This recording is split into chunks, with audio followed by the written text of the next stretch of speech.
Another thing I should probably bring to your attention. Let's say I have some kind of a little bit more extensive code I've been working with, and then let me just go back to what I was doing before. I have made a scratch.asm, comes in handy. And just, I'll go back to this now, my more simplified program. Let me save that and run that. Have a look. What have we got? Okay, there's Mr. Smiley. Okay, good to go. Now, let me make a few changes here. Let's see, I'm going to maybe change this value to 4. And go back over here, and let's have a look. Oh, I got 2 Mr. Smileys. What the heck is up with that?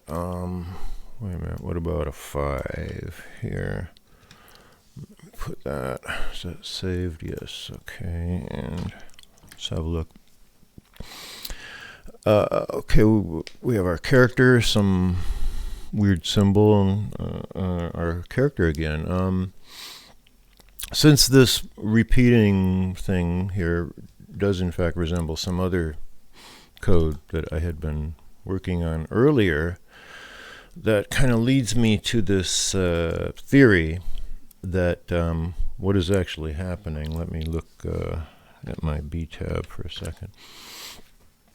Let's say we have this program that we're working on, and it's X long, right? And then we go back and we write another program. I'm just going to copy and paste this over here for a crude representation visual. Okay, so now there's our new there's our old program. This is our new program, but somewhere in memory in RAM may still be residing some bits of leftover code.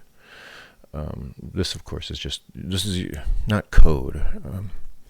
In memory, yeah, in your actual physical RAM, something that has been written in there, it's no longer in your code. We have here said to write a bunch of zeros that the computer's going to read, but we haven't explicitly gone back and reinitialized any registers or anything. So there may be some remnants of other bits of program still residing in your program's memory.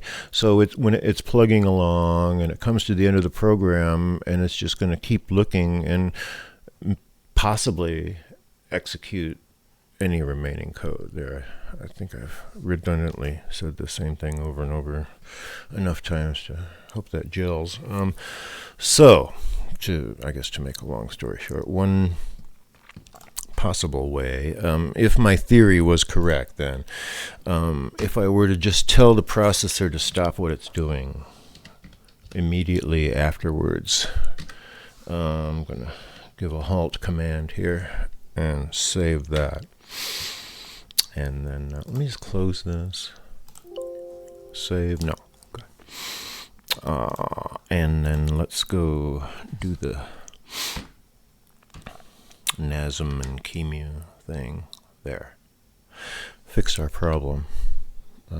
So whether that verifies my knowledge of computer science is that's another issue, but it has taken care of saying basically, go not beyond this point, That's all she wrote, or he, or they, in whatever case. And that's all the computer is going to do. It's not going to go on and read anything beyond there. It still, of course, is going to look here first for the magic number before it does anything else, right? But now we have explicitly said end of story there. And end of demonstration.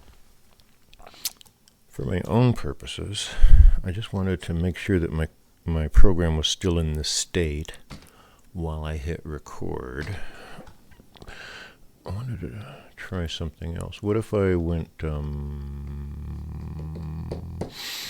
here I'm using BX, what if I said XOR BX with itself, which basically is subtract any value that may be in BX from itself, resulting in 0, which I guess is an efficient way of initializing a register. Let me see, just out of my own curiosity, if that might also fix that problem. It does not. Okay. Hang on here. But not to be daunted. Is there something else residing in memory somewhere here? Oh. Something to do with quantity. Yeah. So on this note, I'm glad I checked while I was recording. This is a learning experience for me as well. Don't be afraid to tweak some values. So I have noted in the past where often in code examples that you see on the internet, the first thing they do is clear the registers by doing, first we're going to clear AX. Then write the value of, let's see, move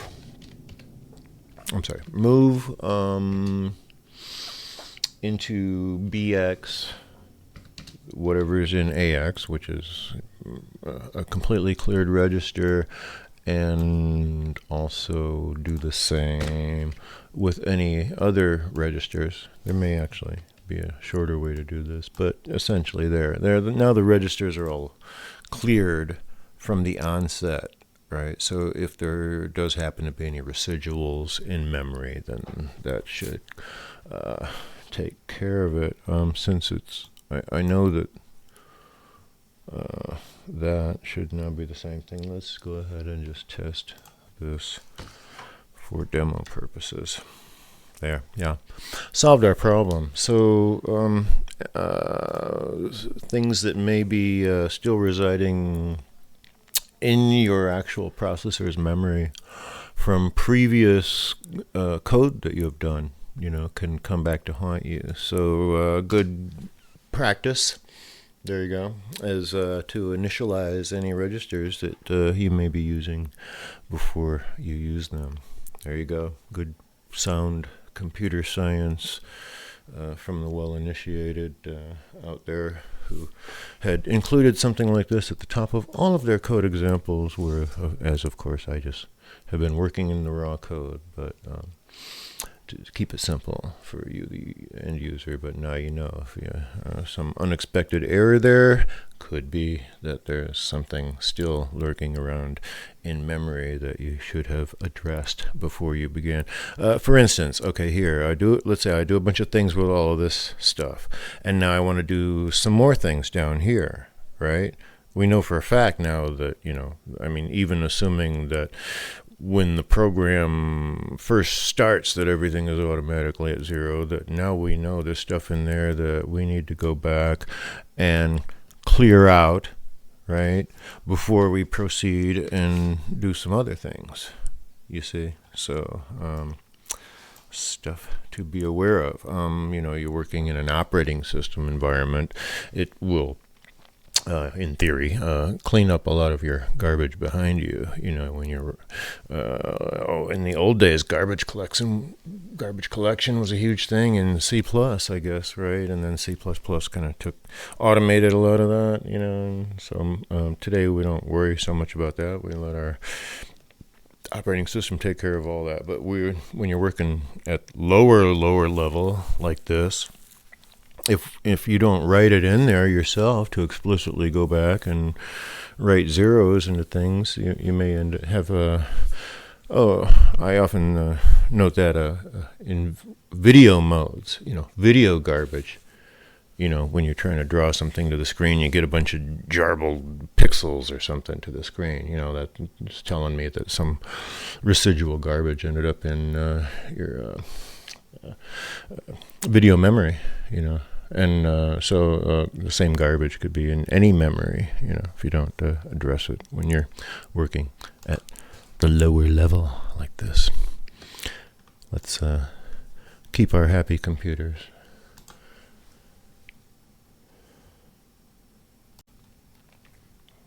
Yes, as soon as I stopped recording, I noted that I had changed that to the wrong value when I was talking. We're moving the cleared value of AX into the BX register and the clear value of AX also into the C register. That should be correct. Thank you.